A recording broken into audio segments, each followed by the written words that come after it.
السلام علیکم ورحمۃ اللہ وبرکاتہ۔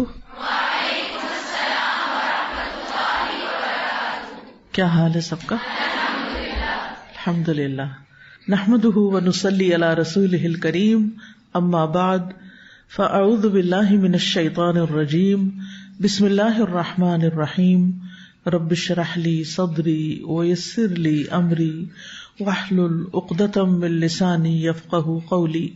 شہرکم مبارک وتقبل اللہ منا ومنکم صالح الاعمال، ونحمد اللہ علی بلوغ هذا الشہر الکریم، ونسألہ سبحانہ ان یجعلہ خیرا وبرکۃ علینا وعلی عموم المسلمین۔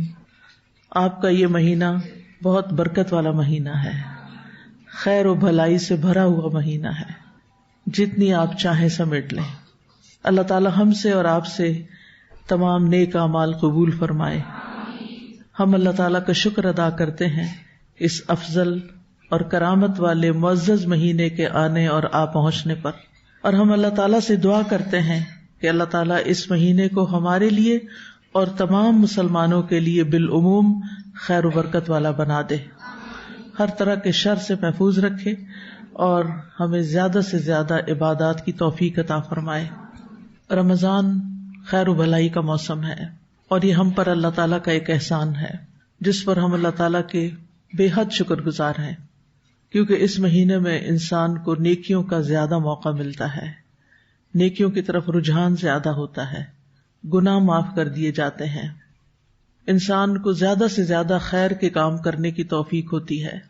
کان رسول اللہ صلی اللہ علیہ وسلم اجود الناس وَكَانَ أَجْوَدُ مَا يَكُونُ فِي رَمَضَانَ حِينَ يَلْقَاهُ جِبْرِيلُ۔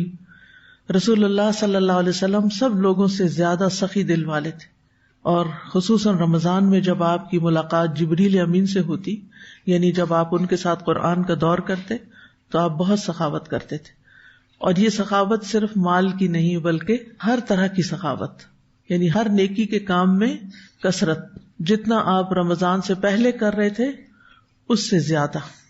ہم میں سے ہر شخص اپنا حساب لے، اپنے آپ کو خود دیکھے، رمضان سے پہلے میں کتنا قرآن پڑھتی تھی، اب رمضان میں مجھے کیا کرنا ہے، رمضان سے پہلے میں کتنے اذکار کرتی تھی، اب رمضان میں کتنا کرنا ہے، رمضان سے پہلے میری نمازوں کی کیفیت کیا تھی، اب رمضان میں کیا ہونی چاہیے۔ یعنی جتنے بھی نیکی کے اعمال ہیں ان تمام اعمال میں ہمیں اپنا جائزہ لے کر رمضان میں ان کے اندر کثرت کر دینی چاہیے، یعنی ہمارا رمضان اور غیر رمضان ایک جیسا نہ ہو۔ قرآن مجید میں اللہ تعالیٰ 3 طرح کے لوگوں کا ذکر کرتے ہیں، ثم اورثنا الکتاب الذین اصطفینا من عبادنا فمنہم ظالم لنفسہ ومنہم مقتصد ومنہم سابق بالخیرات باذن اللہ۔ پھر ہم نے ان لوگوں کو اس کتاب کا وارث بنا دیا جنہیں ہم نے اپنے بندوں میں سے چن لیا، پھر کوئی تو ان میں سے اپنی جان پہ ظلم کرنے والا ہے، کوئی ان میں سے میانہ رو ہے، اور کوئی ان میں سے اللہ کے اذن سے نیکیوں میں سبقت کرنے والا ہے۔ تو لوگوں میں سے کچھ اپنی جانوں پہ ظلم کرتے ہیں، کچھ درمیانی چال چلتے ہیں، اور کچھ نیکیوں میں آگے جاتے ہیں۔ ہمیں دیکھنا ہے کہ ہم کہاں کھڑے ہیں، ان میں سے ہم کون ہیں۔ کچھ لوگوں پر رمضان بڑا بھاری ہوتا ہے کیونکہ انہیں اس مہینے میں کھانے پینے سے، مباح کاموں سے رکنا ہوتا ہے، اور وہ لوگ دن گن رہے ہوتے ہیں، اس انتظار میں ہوتے ہیں کہ یہ مہینہ بس جلد گزر جائے تاکہ واپس وہ اپنے معمول پہ آ جائیں اور پھر گناہوں کو ویسے ہی کر سکے جیسے پہلے کرتے رہے ہیں۔ تو ایسے لوگ اپنی جان پر ظلم کرتے ہیں، جو نہ رمضان کا صحیح معنوں میں استقبال کرتے ہیں، نہ رمضان میں عام دنوں سے زیادہ عبادت کرتے ہیں، اور پھر انہیں رمضان کا شوق بھی نہیں ہوتا۔ بعض تو روزے بھی نہیں رکھتے، بعض تراویح نہیں پڑھتے، بعض اپنے گناہ نہیں چھوڑتے۔ تو ایسے لوگ اپنے جان پہ ظلم کر رہے ہیں کہ جو اس نیکیوں کے موسم بہار میں نیکیوں سے غافل ہیں۔ یعنی آج کل بہار کا موسم ہے نا، اتفاق کی بات ہے 2 بہاریں اکٹھی ہو گئی، تو بہار کے موسم میں درختوں کے رنگ، پھولوں کے رنگ، ہوا، فضا، پرندے، ہر چیز کے اندر ایک نئی لہر آ جاتی ہے، ایک زندگی دوڑ جاتی ہے۔ تو اسی طرح رمضان بھی نیکیوں کا موسم بہار ہے، اس میں بھی ہمارے اندر ایک نئی ایمانی قوت کی لہر دوڑ جانی چاہیے، ایک نیکیوں کے لیے دوڑنے اور بھاگنے کا ایک ذریعہ ہے یہ مہینہ. تو بدقسمت ہے وہ جو اس سے بھی فائدہ نہ اٹھائیں. کچھ لوگ درمیانی قسم کے ہوتے ہیں جو عادتاً روزہ رکھتے ہیں. وہ مہینے کے آنے پہ بس راضی ہیں اور اس کے آنے سے غمگین نہیں، اور عادتاً اس طرح کہ جیسے ان کے باپ دادا روزہ رکھتے تھے وہ بھی اسی طریقے پر ان کے گھروں میں بس نماز روزہ چل رہا ہوتا ہے. نہ اس مہینے کے آنے سے وہ بہت خوش ہوتے ہیں اور نہ ہی غمگین ہوتے ہیں. تو یہ لوگ مقتصد ہوتے ہیں. ایسے لوگ رمضان کو بس ایک رسم کے طور پر لیتے ہیں، جیسے سالانہ رسمیں ہوتی ہیں نا، ایسے ہی رسم ہوتی ہے. ان کی باقی زندگی بدستور اپنے ڈھرے پہ چلتی رہتی ہے. جیسے وہ رمضان سے پہلے ہوتے ہیں ویسے ہی وہ رمضان آنے پہ ہوتے ہیں. بس وہ روزہ رکھ لیتے ہیں، زیادہ زیادہ تراویح پڑھ لیتے ہیں، لیکن باقی نیک کاموں کا انہیں کوئی شوق نہیں ہوتا. رمضان تو آ جاتا ہے لیکن وہ ان کی زندگیوں میں داخل نہیں ہوتا، وہ زندگی کا حصہ نہیں بنتا، وہ ان کے معمولات کا حصہ نہیں بنتا. روزہ رکھ کے نہ ان کے دل نرم پڑتے ہیں، نہ ان کے اندر عجز پیدا ہوتا ہے، اور نہ ہی جائز ناجائز کے درمیان تمیز کرنے کی کوئی حس بیدار ہوتی ہے. بس ان کے نزدیک روزہ کیا ہے؟ ایک خاص وقت سے لے کر ایک خاص وقت تک کھانا پینا چھوڑ دینا، اور وہ سمجھتے ہیں کہ بس اسی سے ہی ہمارا رب راضی ہو جائے گا کیونکہ ہم بھوکے رہے ہیں. تو یہ صرف ایک رسم بن گیا ہے ان کے ہاں. یعنی جیسے ایک رسم نہ کی تو دوسری کر لی، ایک رسم گزری تو دوسری، اور رمضان کی رسم گزرے گی تو شادیوں کی رسم شروع ہو جائے گی. پھر وہ بھرپور طریقے سے اس میں داخل ہو جائیں گے اور رمضان کہیں گم جائے گا. تیسری قسم کے لوگ نیکیوں کے شوقین ہوتے ہیں. سابقون بالخیرات باذن اللہ، اللہ کے اذن سے نیکیوں میں سبقت کرتے ہیں، آگے بڑھتے ہیں. تو ہم نے کیا کرنا ہے؟ عام دنوں کے مقابلے میں ان دنوں میں نیکیوں میں آگے بڑھنا ہے اور شوق کے ساتھ بڑھنا ہے. یہ وہ لوگ ہیں جو رمضان کے مہینے کے آنے سے پہلے انتظار کرتے ہیں، دن گنتے ہیں کتنے دن رہ گئے ہیں رمضان میں، کب آئے گا رمضان، آج چاند دکھائی دے گا یا کل دے گا، پتہ نہیں آج روزہ بنے گا یا کل بنے گا. اور وہ اس مہینے میں توبہ کی بھی تجدید کرتے ہیں، گناہوں کو بھی چھوڑتے ہیں، اور زیادہ سے زیادہ تقویٰ کے حصول کی کوشش کرتے ہیں، کیونکہ رمضان کا مہینہ ہے ہی اس لیے تاکہ ہم اس میں تقویٰ حاصل کر سکیں. یا ایھا الذین آمنوا کتب علیکم الصیام کما کتب علی الذین من قبلکم لعلکم تتقون. یہ مہینہ آیا اس لیے تاکہ ہمارے اندر تقویٰ پیدا ہو. تو رمضان آنے سے ان کے اندر ایک خوشی کی لہر دوڑ جاتی.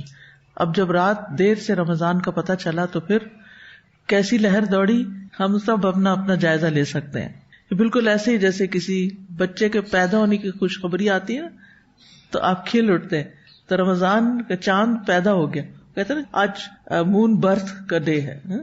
تو وہ یا اچانک کسی کو کوئی گفٹ ملے، کوئی مال ملے، کوئی خوشخبری ملے، تو ان کو یہ ہوتا ہے کہ چونکہ اس میں نیکیوں کا ثواب کئی گنا زیادہ ہوگا تو وہ خوش ہو جاتے ہیں.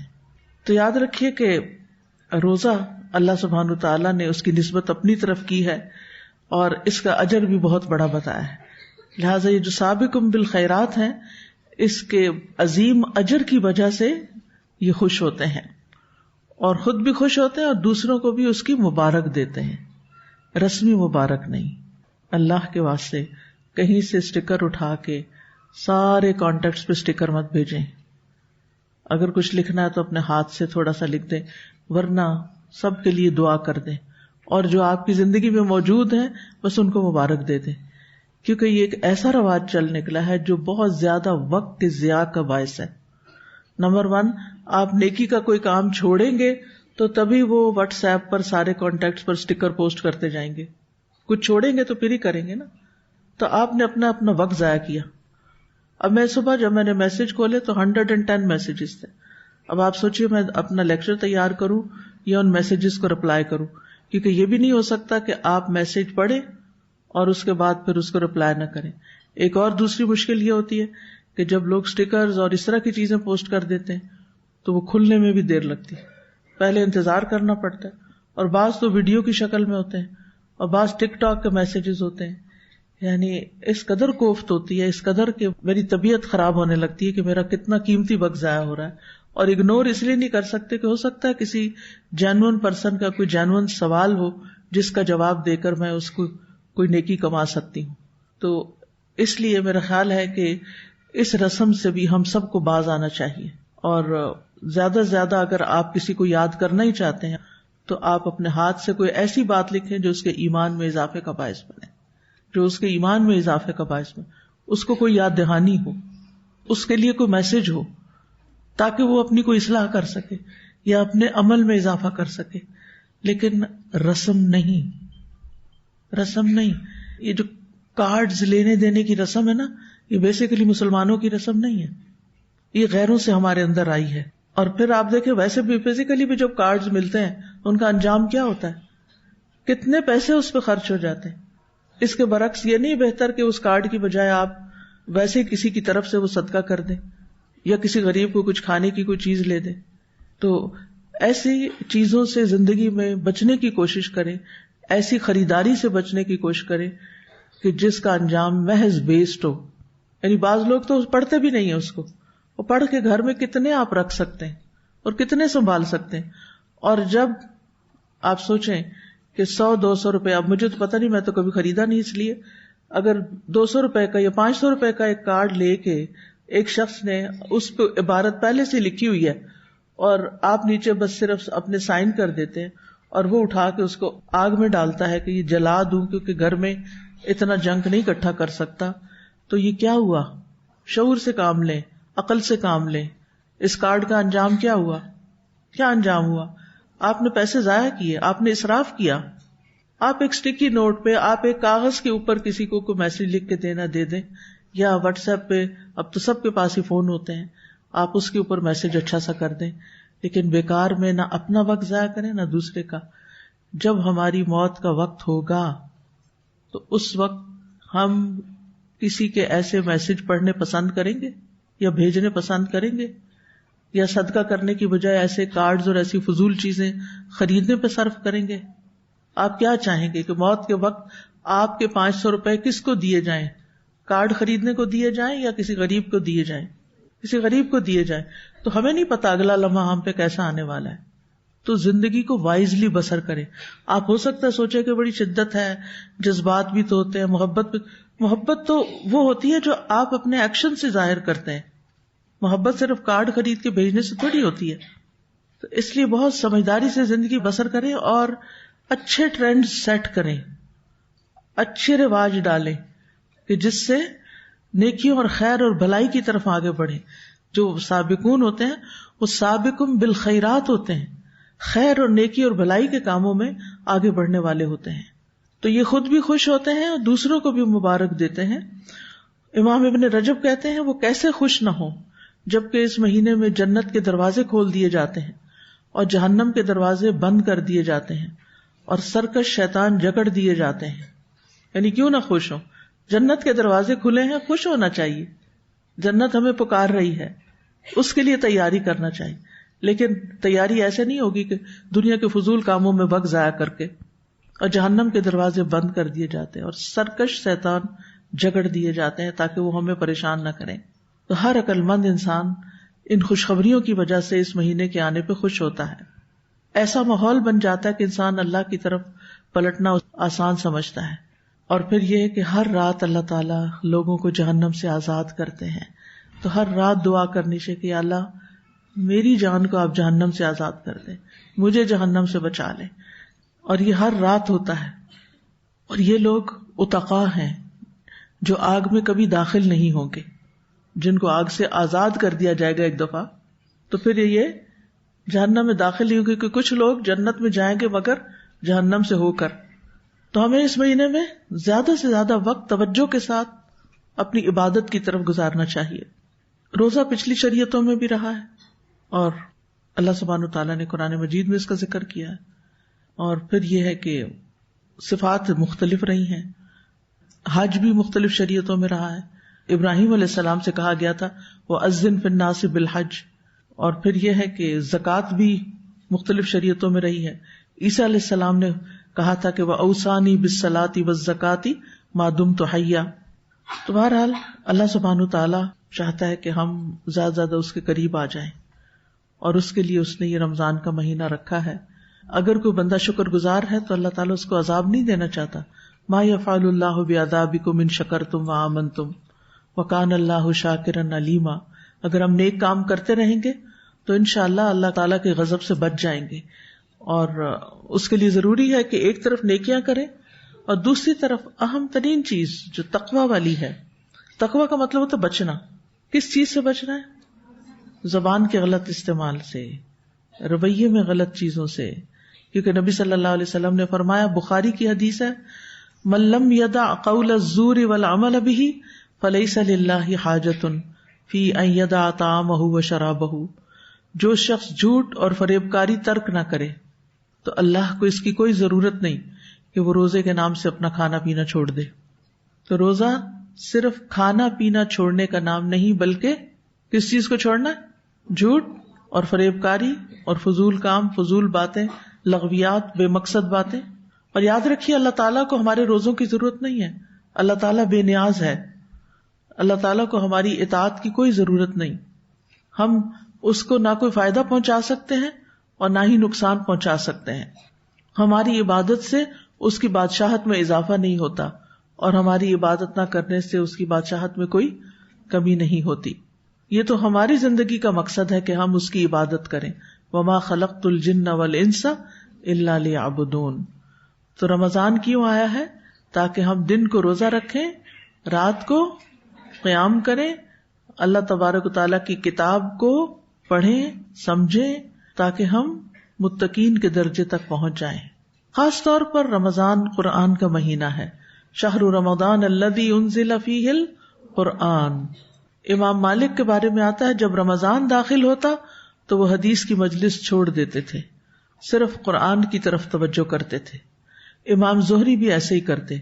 سلف کی اکثریت قرآن کے ساتھ زیادہ وقت گزارتی. یہ قرآن کا مہینہ ہے، اس میں زیادہ سے زیادہ قرآن پڑھیں. حضرت عمرو بن العاص کے بیٹے عبداللہ بن عمرو جو تھے، ان سے نبی صلی اللہ علیہ وسلم نے فرمایا کہ قرآن کی قرأت 1 ماہ میں مکمل کر لیا کرو، کیونکہ وہ بہت زیادہ پڑھتے تھے نا. انہوں نے کہا اللہ کے رسول، میں اس سے زیادہ افضل عمل کی طاقت رکھتا ہوں. آپ نے فرمایا 20 دن میں پڑھ لیا کرو. انہوں نے عرض کیا اللہ کے نبی، میں اس سے بھی زیادہ کی طاقت رکھتا ہوں. آپ نے فرمایا ہر 10 دن میں پڑھ لیا کرو. ان کا اللہ کے نبی صلی اللہ علیہ وسلم، میں اس سے افضل عمل کی طاقت رکھتا ہوں. آپ نے فرمایا 7 دن میں پڑھ لیا کرو اور اس سے زیادہ نہ کرو. تم پر تمہاری بیوی کا حق ہے، تمہارے مہمانوں کا حق ہے، تم پر تمہارے جسم کا حق ہے. وہ کہتے ہیں کہ میں نے اپنے اوپر سختی کی تو مجھ پر سختی کی گئی، اور آپ نے مجھ سے فرمایا تم نہیں جانتے شاید تمہاری عمر طویل ہو، یعنی پھر بڑھاپے میں کیا کرو گے. کہتے ہیں کہ میں اسی کی طرف آ گیا جو مجھے رسول اللہ صلی اللہ علیہ وسلم نے بتایا تھا. جب میں بوڑھا ہو گیا تو میں نے پسند کیا کہ میں کاش نبی صلی اللہ علیہ وسلم کی رخصت قبول کر لیتا. تو اہل علم تو کہتے ہیں کہ سارا سال ہر مہینے قرآن ختم ہونا چاہیے، اور جو ہر مہینے قرآن ختم نہیں کرتا وہ قرآن کو چھوڑے ہوئے حاجر القرآن ہے. لیکن رمضان میں تو ہر صورت 1 قرآن مکمل ہونا ہی چاہیے، یعنی تلاوت کر کے 1 قیام میں سن لیں، اور 1 اگر ہو سکے تو ترجمے سے پڑھ لیں، سن لیں، دورہ قرآن کر لیں. تو بہرحال اس مہینے کی خیر سے محروم نہیں ہونا. جو اس مہینے کی خیر و برکت سے محروم رہا وہ ہر خیر سے محروم رہا. اور خاص طور پر لیلۃ القدر، تو اس کی تیاری ابھی سے کریں گے انشاءاللہ تو اللہ تعالیٰ نصیب بھی کرے گا، کیونکہ اس میں 1 رات کی عبادت 83 ایئرز کی عبادت سے بڑھ کر ہے. بہرحال یہ توبہ اور رجوع کرنے کا مہینہ بھی ہے، اور اجر کمانے کا مہینہ بھی ہے، اللہ تعالیٰ سے معافی مانگنے کا مہینہ ہے. اللہم انک عفو تحب العفو فاعف عنا. خوب خوب دعائیں کرنے کا مہینہ ہے. آپ سب کے پاس دعائیں ایپ ہے؟ اگر نہیں ہے تو آپ یہ ایپ ڈاؤن لوڈ کر لیں اور دن میں کئی دفعہ اس کو کھول کر دعائیں پڑھتے جائیں، یعنی مانگتے جائیں، کیونکہ اس میں الحمدللہ میکسیمم کوشش کی گئی ہے کہ جو بھی اچھی دعا قرآن و سنت سے ہمیں ملے وہ اس میں جمع کرتے جائیں. اور اسی طرح البرد المصفى المختار جو ہے وہ بھی اس میں موجود ہے. تو آسانی ہے سفر کرتے ہوئے، راستے میں آتے جاتے، روزہ کھلنے سے پہلے، کھانے کی میز پہ بھی، ایون کہیں پر بھی آپ زیادہ سے زیادہ دعائیں مانگیں، کیونکہ روزہ دار کی دعائیں بھی قبول ہوتی ہیں. پھر یہ کہ صدقہ اور خرچ کرنے کا مہینہ ہے. تو صدقے میں بہت سی چیزیں ہیں. اور اس میں آپ مختلف طریقے سے صدقہ کر سکتے ہیں. اس میں سے ایک روزہ کھلوانا بھی ہے، اور یہ ضروری نہیں کہ غریبوں کا روزہ کھلوایا جائے، آپ کسی کا بھی روزہ کھلوا سکتے ہیں، کسی کے بھی کھانے کا بندوبست کر سکتے ہیں. اور مجھے تو یہ بہت ہی اچھا لگتا ہے کہ ماشاءاللہ اس وقت ہاسٹل میں 500 کے قریب لوگ ہیں، بلکہ زیادہ ہی ہوں گے، میل سٹاف کو بھی شامل کر لیا جائے تو اگر ایک دن روزہ کھلوا لیتے ہیں تو اتنے سارے لوگوں کا، یعنی 500 لوگوں کے روزے کا ثواب مل جائے گا. تو انشاءاللہ ابھی آنے سے پہلے عمارہ نے سب سے پہل کی تھی کہ میں نے کھلوانا ہے روزہ، تو آج کا انشاءاللہ اس کی طرف سے ہوگا، تو پیسے جمع کرا دیے. تو آپ بھی یہ کر سکتے ہیں کہ یعنی ایک ایک کلاس، ایک ایک گروپ مل کے بھی کر سکتے. مجھے معلوم ہے کہ اسٹوڈنٹ لائف میں اتنے پیسے نہیں ہوتے، لیکن نیکی کرنے کا ایک رجحان ہمارے اندر ہونا چاہیے. آپ اپنے پیرنٹس کو کہہ سکتے ہیں وہ کنٹریبیوٹ کریں، ہاسٹل اسٹوڈینٹس کے لیے کھانے کا انتظام کریں. اسی طرح اور جگہوں پر بھی آپ اپنے خاندان کے سارے لوگوں کو دیکھیں کہ کہاں کہاں کون ضرورت مند ہے، کس کو میں کیا بھجوا سکتی ہوں. کیونکہ اس وقت جو مہنگائی کی صورتحال ہے اور ہر روز جس طرح بڑھ رہی ہے، اچھے اچھے گھرانے جو ہیں اس کی زد میں ہیں. آپ یقین کریں صبح میں جب سحری کھا رہی تھی تو میرے اندر ہی اندر ایک تکلیف دوڑ رہی تھی کہ میں تو یہ کھا رہی ہوں. یعنی وہ ایک ہمدردی اور یکجہتی کا وقت ہوتا ہے نا کہ سارے لوگ اس وقت کچھ کھا رہے ہیں، یعنی سحری کے وقت پتہ نہیں کیا کھا رہے ہوں گے، پتہ نہیں آج کوئی بھوکا تو نہیں رہا. یعنی ایک عجیب سی دل میں تکلیف آ رہی تھی. تو اس اعتبار سے بھی اپنے خاندان، اپنے نیبرہڈ، اپنے قریب کے لوگوں اور ان سب کا ضرور جائزہ لیں، اور اللہ نے آپ کو جو بھی توفیق دی ہو آپ اس میں خرچ کر سکتے ہیں. اور پھر صرف ایک یہی خرچ نہیں ہے، اس کے علاوہ بھی آپ دیکھیں کہ باقی جو پروجیکٹس آ رہے ہیں ان کے اندر آپ خرچ کر سکتے ہیں. اس وقت بلڈنگ کی جیسے چلر کہ ابھی تک ٹارگٹ پورا نہیں ہوا ہمارا، چلر میں یہ جو گرمیاں آ رہی ہیں آگے اور کہہ رہے ہیں کہ رمضان کے اندر ہی گرمی کی لہر آنے والی ہے، تو اس کے اندر آپ ڈونیٹ کر سکتے ہیں. پھر الحمدللہ AIS کی نئی بلڈنگ کا افتتاح ہو چکا ہے ٹاپ سٹی میں. اس کے اندر چاہے آپ ایک اینٹ کے پیسے ڈالیں، یعنی اس بلڈنگ میں جو ساتھ والی ہے اس میں بہت ساری بچیاں جو تھیں انہوں نے اپنے اپنے حصے ڈالے تھے، تو وہ جب تک اسکول کھڑا رہے گا جتنے بچے آتے جاتے رہیں گے انشاءاللہ تعالیٰ آپ کے لیے صدقہ جاریہ ہوگا. پرسوں میں اپنی بہن کی طرف گئی تھی، اس کی ٹوئنز ہیں چھوٹی چھوٹی، تو وہ مونٹیسری میں ہے. کہتی باجی یہ واپس آتی ہیں سارا دن جو باتیں کرتی ہیں اللہ اللہ کی باتیں کر رہی ہوتی. مجھے اتنی خوشی ہوئی کہ کہتی ہے کہ گاڑی پہ بیٹھی تو کہتی اللہ اکبر استغفر اللہ، اور بالکل چھوٹی چھوٹی. یہ کہاں سے سیکھی؟ اسکول سے سیکھی یہ باتیں. تو ظاہر ہے کہ جنہوں نے اسکول بنانے کا اور چلانے کا اور پڑھانے کا انتظام کیا، چاہے کسی بھی جگہ کیسے بھی کوئی بھی کنٹریبیوشن ہے وہ ایک اجر و ثواب کا باعث ہے. تو ان کاموں میں ہمیں پیچھے نہیں رہنا چاہیے. اسی طرح کچھ اور چیزیں بھی آپ کے سامنے آ سکتی.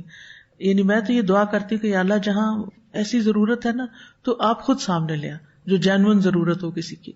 تو اللہ تعالیٰ ہمیں توفیق بھی عطا کرے، کیونکہ نبی صلی اللہ علیہ وسلم رمضان کے مہینے میں عام دنوں سے زیادہ سخاوت کرتے تھے، اجود الناس. اور پھر جب انسان رمضان کی برکت ہوتی ہے، روزے کی حالت میں ہوتا ہے، قرآن پڑھا ہوا ہوتا ہے اور صدقے کی طرف رجحان ہوتا ہے، تو انسان زیادہ سے زیادہ پھر خیر کے کاموں میں حصہ ڈالتا ہے.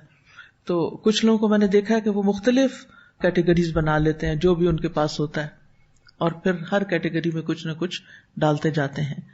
تو یہ مہینہ سستی کرنے کا مہینہ نہیں ہے کسی بھی معاملے میں، صرف سوتے رہنے کا مہینہ نہیں ہے، صرف بہترین افطار بنانے کا مہینہ نہیں ہے کہ آپ افطاری میں بے شمار اپنے لیے پکوان بنا لیں، بلکہ کوشش کریں کہ کم سے کم ہو اور باقی جو ہے وہ دوسروں کو دینے والے ہوں. پھر اسی طرح یہ قیام ہے تو قیام میں سستی نہیں کرنی. دن کو اتنا آرام ضرور کر لیں کہ جس کی وجہ سے آپ کا قیام اللیل اچھا ہو سکے، کیونکہ یہ محنت کا مہینہ ہے. غزوہ بدر رمضان میں ہوئی، فتح مکہ رمضان میں ہوئی. اس سے کیا پتہ چلتا ہے کہ رمضان کی وجہ سے بڑے بڑے کام جو کر رہے ہیں ہم، وہ رکنے نہیں چاہیے. یہ نہیں کہ استاد کے پاس آ جائے مجھے 1 مہینے کی چھٹی دے دیں، میں 1 مہینے کا گیپ لے رہی ہوں اسٹڈیز میں، کورس میں، تاکہ میں رمضان اچھا سا گزار سکوں. آپ ایک ٹیچر ہیں، سینکڑوں لوگوں کو فائدہ پہنچا رہے ہیں، آپ چھٹی لے کے چلے جائیں کہ مجھے عبادت کرنی ہے تو آپ کلاس کسی اور کو دے دیں، میں ذرا گیپ لے کے جا رہی ہوں عبادت کرنے کے لیے. نہیں، ہمارا دین ہمیں یہ نہیں سکھاتا کہ ہم عبادت کے نام پر اپنے فرائض سے غافل ہوں. ہم اپنے فرائض پورے کریں اور پھر اس کے بعد باقی وقت جو ہے اپنی عبادت کو دیں. ہم اپنی فضولیات کو کم کریں, لغویات کو کم کریں. پھر آپ دیکھیے کہ ہر نیکی کا اجر جو ہوتا ہے نا وہ 10 گنا ہوتا ہے, لیکن روزے کا اجر جو ہے نا وہ اللہ کے ذمہ ہے.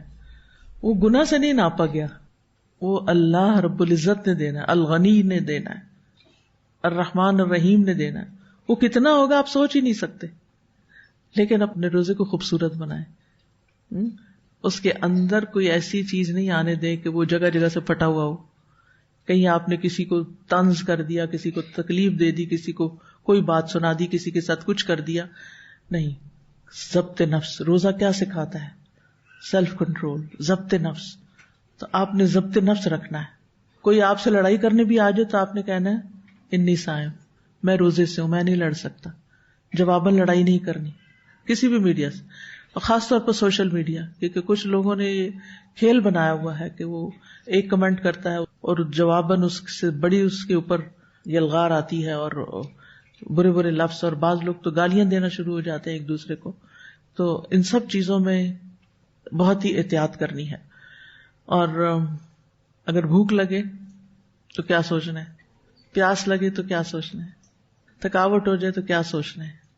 ایک دن ہم اپنے رب سے ملیں گے, ایک دن ہم باب الریان سے داخل ہوں گے اور بالکل سیراب ہو جائیں گے.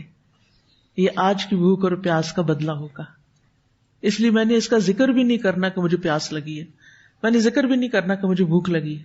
تو ہمیں خوب کوشش کرنی ہے اپنے نفس کے ساتھ, اپنے روزے کے ساتھ, اپنے اوقات کے ساتھ.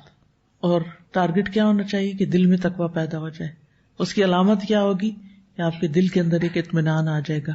ان نیک کاموں کی وجہ سے ایک سکون کی لہر دوڑ جائے گی. تو جب ہم ارادہ کریں گے, جب ہم طلب کریں گے, جب ہم کوشش کریں گے, تو انشاءاللہ اللہ تعالیٰ ہمیں تقویٰ عطا بھی کریں گے, کیونکہ یہ اصل ٹارگٹ ہے اس مہینے میں اچیو کرنے کا.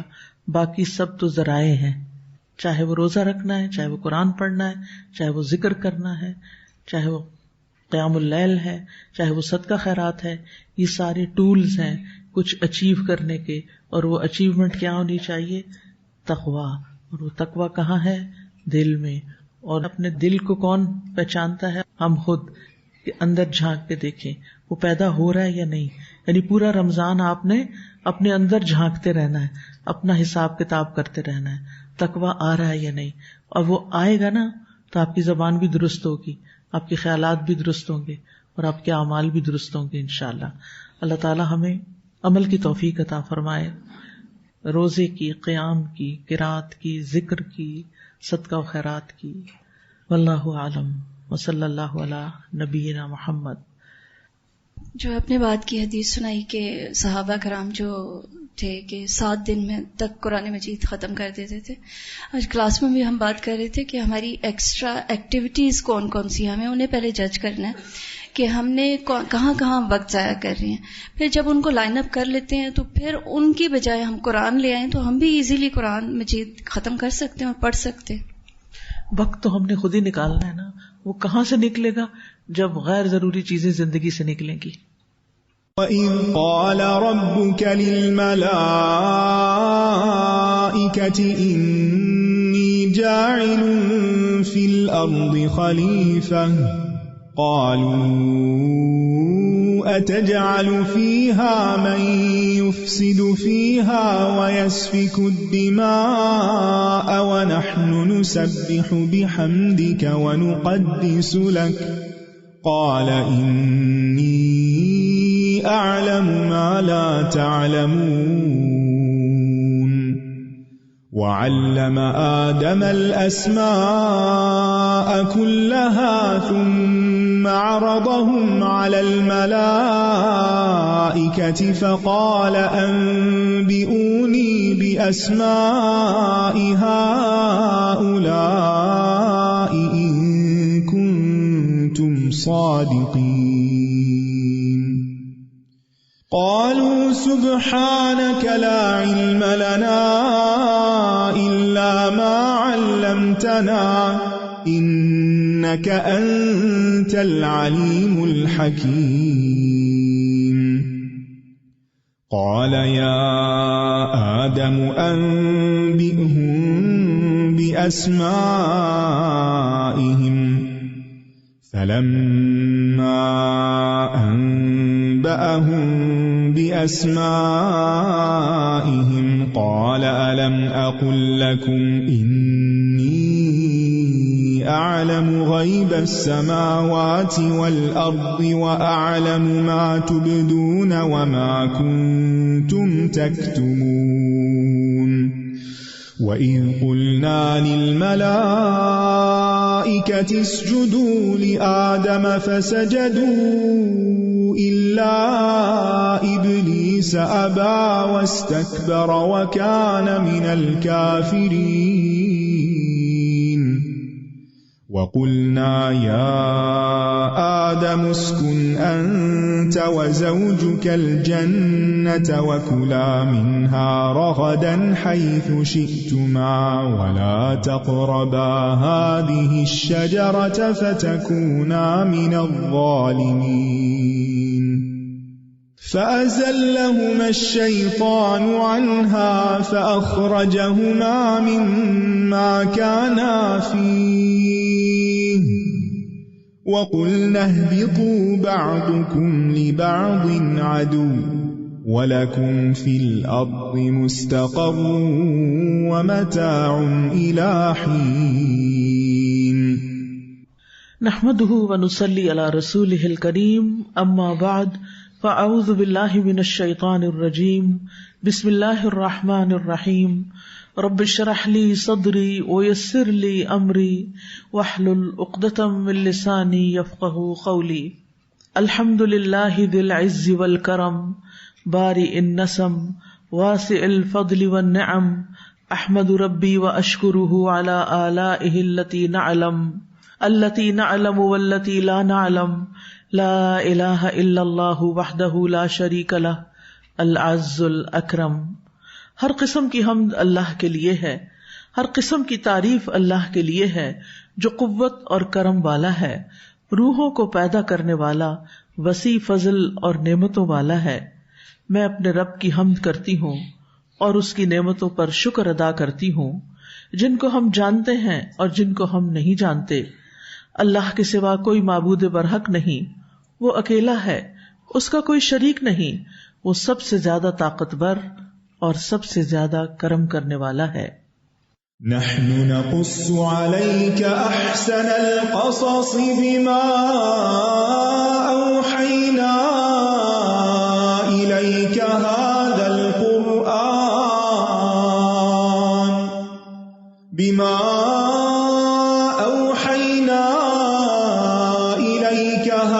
القرآن وإن كنت من قبله لمن الغافلين۔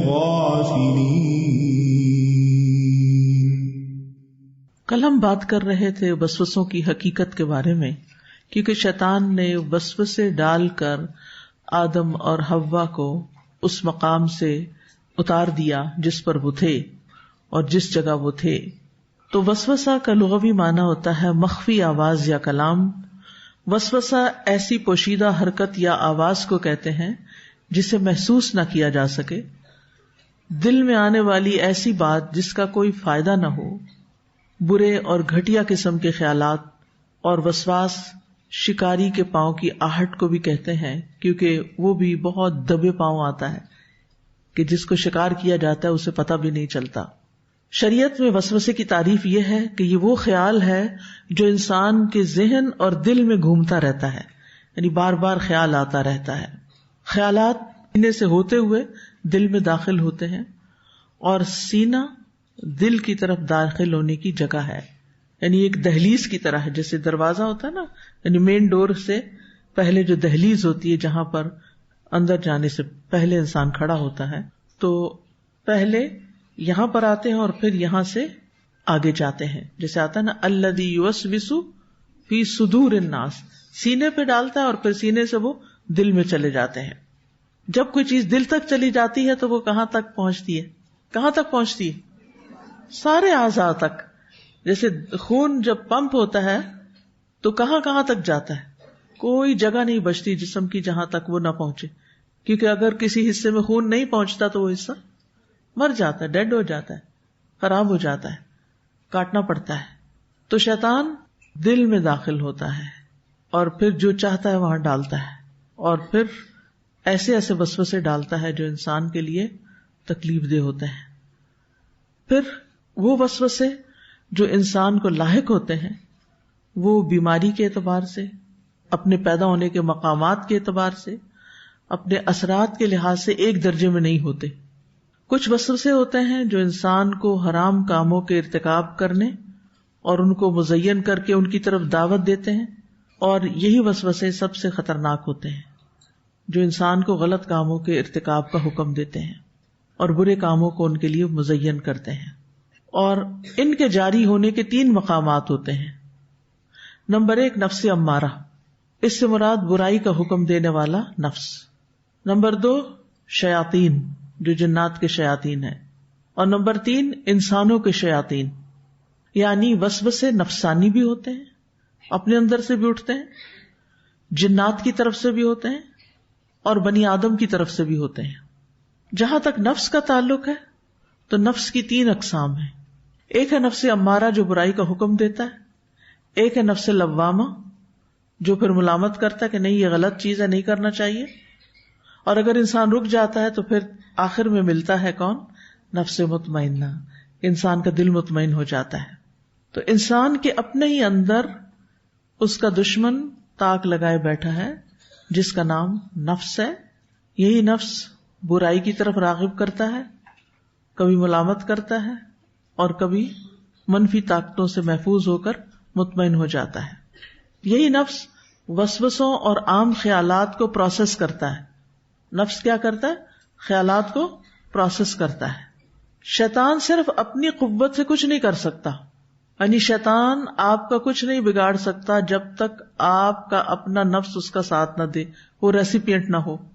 تو نفس امارہ جو وسوسے ڈالتا ہے اس کے بارے میں قرآن مجید میں آتا ہے وَلَقَدْ خَلَقْنَا الْإِنسَانَ وَنَعْلَمُ مَا تُوَسْوِسُ بِهِ نَفْسُهُ وَنَحْنُ أَقْرَبُ إِلَيْهِ مِنْ حَبْلِ الْوَرِيدِ، اور یقیناً ہم نے انسان کو پیدا کیا اور ہم جانتے ہیں جو اس کا نفس اسے وسوسہ ڈالتا ہے، اور ہم اس کی شہرک سے بھی زیادہ اس کے قریب ہیں.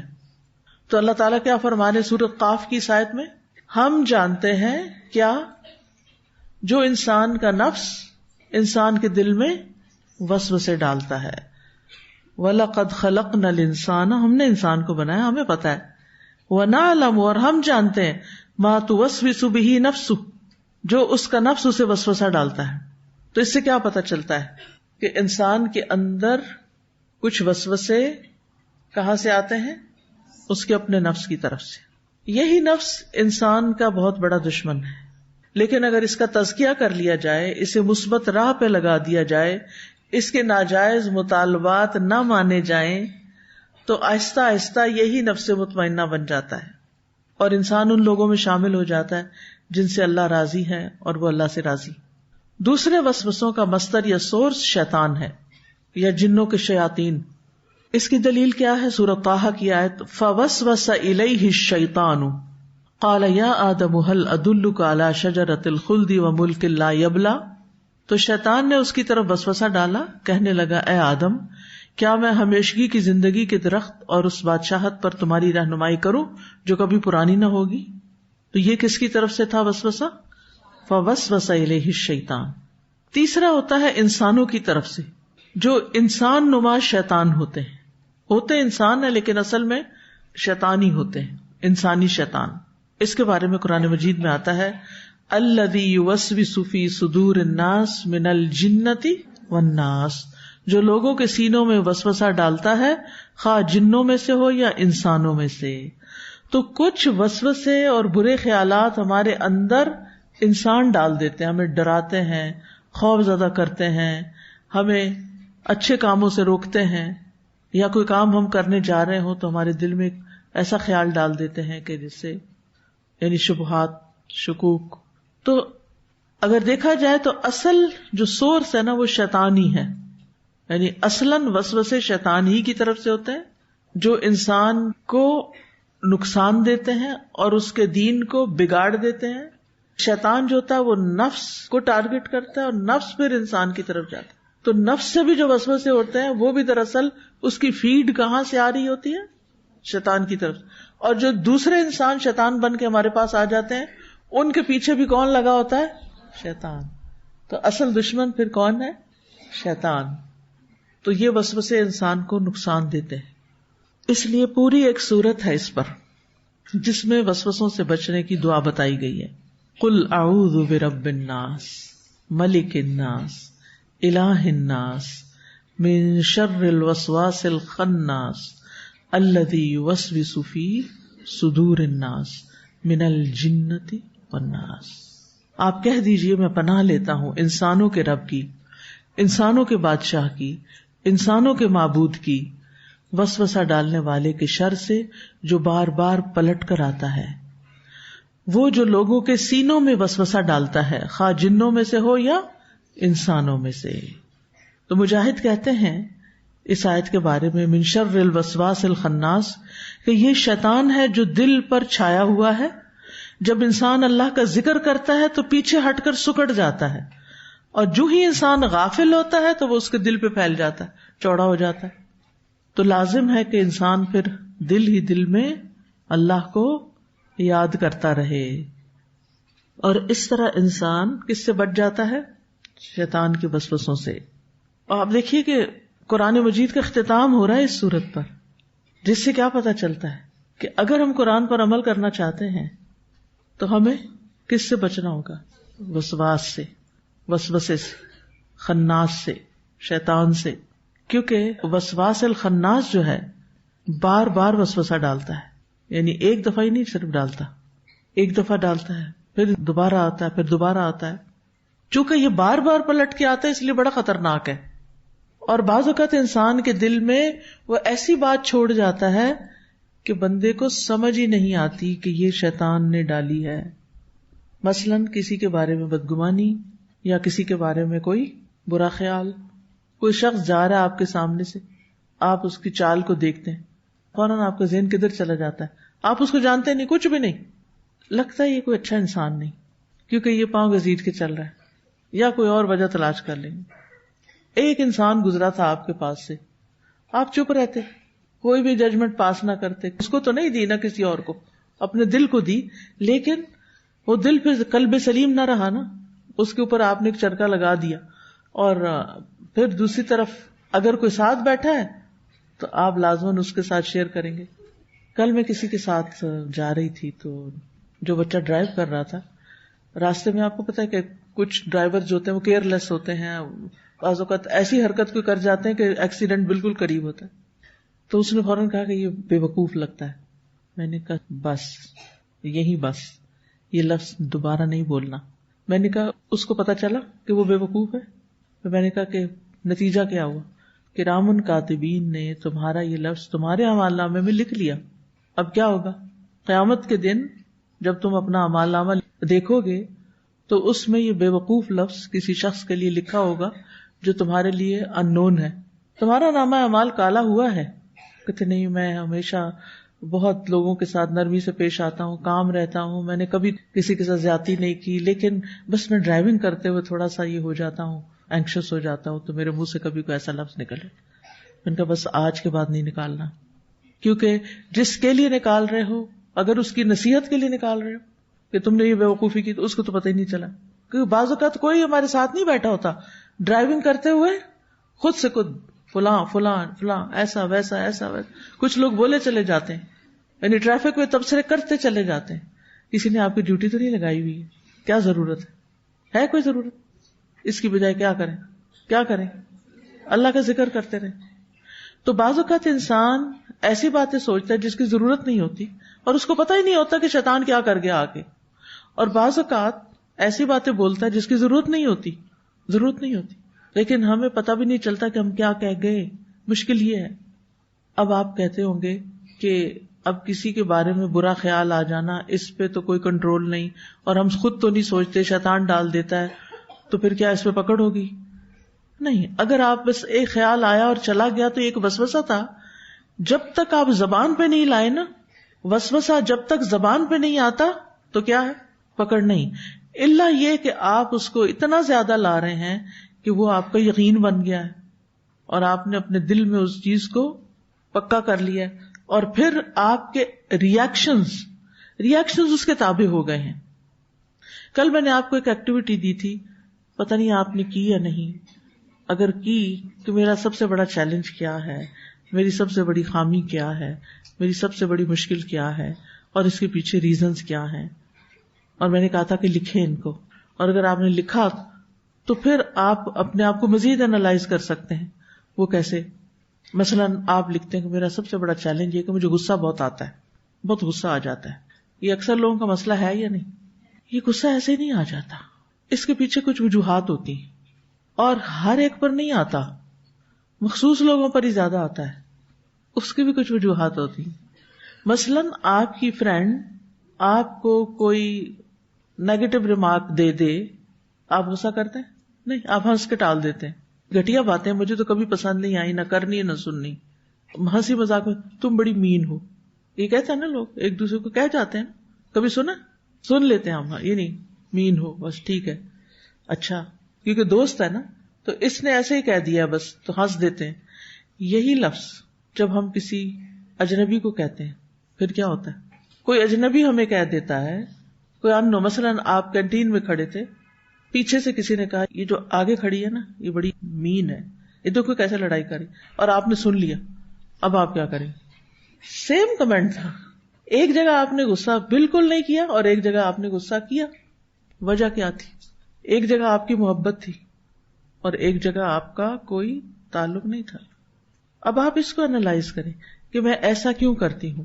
ایک ہی بات، ایک ہی سچویشن پہ کچھ لوگوں کے ساتھ میں غصہ نہیں کرتی، کچھ لوگوں کے ساتھ میں ضرور کرتی ہوں، جانے نہیں دیتی، معاف نہیں کرتی. کیوں؟ اس لیے کہ ان کے بارے میں ہم نے پہلے سے ہی کچھ ایسی چیزیں، یعنی گھر کے اندر جو لوگ ہیں، اجنبیوں کو اب چھوڑ دو. تو مثال میں نے دی، گھر کے اندر ہی جیسے ہسبینڈ ہے، بچے ہیں، بہن بھائی، نند ہے، بھابھی ہے، کوئی بھی، اب ان کے ساتھ ہمارا کوئی ریلیشن بہت اچھا نہیں ہے. اس کے پیچھے وجوہات ہیں نا، اور کچھ بدگمانیاں اکٹھی کی ہوئی ہیں ہم نے، ان کی کچھ پرانے قصے یاد رکھے ہوئے. لہذا وہ جب سارے اکٹھے ہو کے ہمارے ریئیکشن کو بلڈ کرتے ہیں. ایسے لوگ ہمیں ذرا سی کوئی بات کہتے ہیں، دیکھ بھی لیتے ہیں تو وہ کہتے ہیں یہ مجھے، وہ ایک بھائی دوسرے بھائی کو دیکھا یہ کیسے دیکھ رہا مجھے.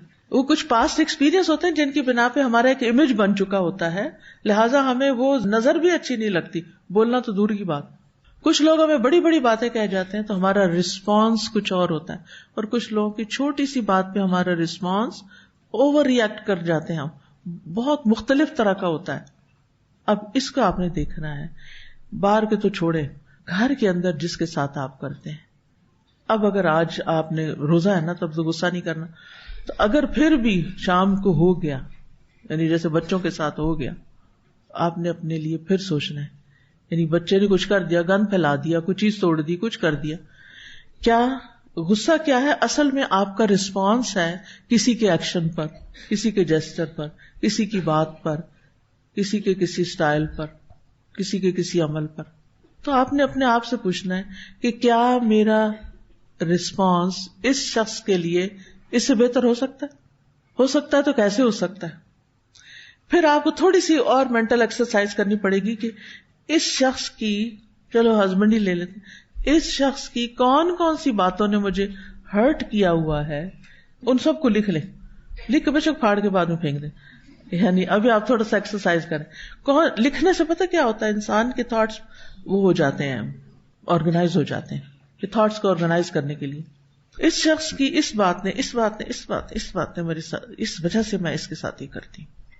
کہ جب وہ مخصوص چیز کا مطالبہ کرتا ہے تو مجھے غصہ آ جاتا ہے. اچھا وہ ساری لکھ لیں. اچھا پھر آپ اس کے پیچھے جائیں کہ اس نے اگر اس موقع پہ مجھے یوں کیا تھا یا یوں کہا تھا تو اس کے پیچھے کیا وجہ تھی؟ کیا میں یہ معاف کر سکتی ہوں؟ اس پہ کراس لگا سکتی ہوں، اس پہ لگا سکتے، اس پہ لگا سکتے، یعنی اس پہ لگائیں اور ذہن سے بھی اس کو ڈیلیٹ کریں اور اس کو درگزر کریں. فاعفوا واصفحوا واغفروا فإن اللہ غفور رحیم. رمضان معاف کرنے کا مہینہ بھی ہے، اور اسی سے پھر ضبط نفس آپ کر سکیں گے کہ جب میں نے معاف ہی کر دیا ہے تو پھر اتنا غصہ کرنے کی کیا ضرورت ہے. اب تو مجھے کیا کرنا ہے؟ بہتر رسپانس دینا ہے. جو آپ کے ویک ایریاز ہیں نا، ہم سب کو پتا ہے کہ کہاں کہاں ہماری ویک ایریاز ہیں، کہاں ہم فلیئر اپ ہو جاتے ہیں. تو بات یہ ہے کہ ہمیں اپنے رسپانسز کو کنٹرول کرنا ہے، ان کو پازیٹیو کرنا ہے.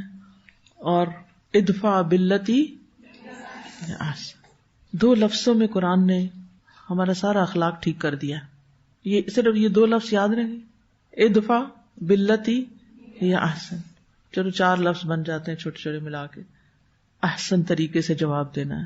کسی کو بھی کسی نے کچھ پوچھ لیا ہے، آپ کو سوال پسند ہی نہیں آیا، غصہ آ گیا آپ کو، کیا ہر وقت ایک ہی بات بار بار پوچھے جا رہا ہے، ادفع باللتی یا احسن. نتیجہ کیا نکلے گا؟ فَإِذَا الَّذِي بَيْنَكَ وَبَيْنَهُ عَدَاوَةٌ كَأَنَّهُ وَلِيٌّ حَمِيمٌ. سارے لوگ آپ کے دوست بن جائیں، آپ کے چاہنے والے بن جائیں، آپ کے گھر میں خوشیاں دوڑ جائیں، آپ کے گھر میں محبتیں ہوں، کتنا خوبصورت لگے گا. اپنا رسپانس اچھا کر لیں. یہی شیطان سے جیتنے کا طریقہ ہے. قُل لِعِبَادِي يَقُولُ الَّتِي هِيَ أَحْسَنُ إِنَّ الشَّيْطَانَ يَنزَغُ بَيْنَكُمْ.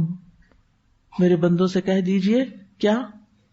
وہ بات کیا کریں جو احسن ہو، کیونکہ شیطان ان کے درمیان پھوٹ ڈلواتا ہے، تعلقات خراب کراتا ہے.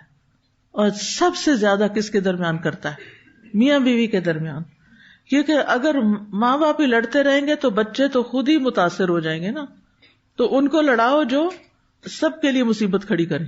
یعنی جب میاں بیوی لڑتے ہیں تو ان کے ماں باپ بھی پریشان ہوتے ہیں، اور ان کے بچے بھی پریشان ہوتے ہیں، اور ان کے بہن بھائی بھی پریشان ہوتے ہیں، اور یوں سارا ہی خاندان پریشان ہوتا ہے. تو ہسبینڈ وائف کا جو ریلیشن شپ ہے وہ بہت کور ریلیشن شپ ہے، بہت اہم ریلیشن شپ. اس کو بہت درست رکھنے کی ضرورت ہے، اور یہ صبر کے بغیر نہیں ہو سکتا. زیادہ توقعات نہ رکھیں، محبت سب سے بڑھ کے اللہ تعالیٰ سے کریں، انسانوں کو ان کا حق اللہ کی خاطر دیتے رہیں. یاد رکھیں انسان کو خود غرض پیدا کیا گیا ہے. انسان بائی نیچر سیلف سینٹرڈ ہے. جہاں اس کا مطلب پورا نہیں ہوگا، جہاں اس کی اپنی خواہش پہ زد پڑے گی، وہاں وہ بھڑک اٹھے گا، وہاں وہ خوش نہیں ہوگا. وہ کب خوش رہتا ہے؟ جب تک آپ اپنی ذات پر اس کو ترجیح دیتے رہیں، ہر وقت اس سے لاڈ کرتے رہیں، وہ خوش رہے گا. جس وقت آپ نے چھوڑے اور آپ کی توجہ کسی اور طرف ہوئی، جیسے بچے مثلا پیدا ہو جاتے ہیں تو مائیں شوہر کی بجائے نسبتاً زیادہ وقت کس کو دینے لگتی ہیں؟ بچوں کی طرف. اب نتیجہ کیا نکلتا ہے؟ جس شوہر کو اتنی اٹینشن کی عادت تھی، جب اس نے دیکھا کہ بیوی کی اٹینشن ڈیوائڈ ہو گئی ہے، اب اس کو کوئی اور چاہیے کہ جو اس کو فل اٹینشن دے. تو اس معاملے میں بھی اعتدال رکھیے. بچوں کو اٹینشن دیں، سب کچھ دیں، مگر جب شوہر کا وقت ہو تو شوہر کو ہی دیں.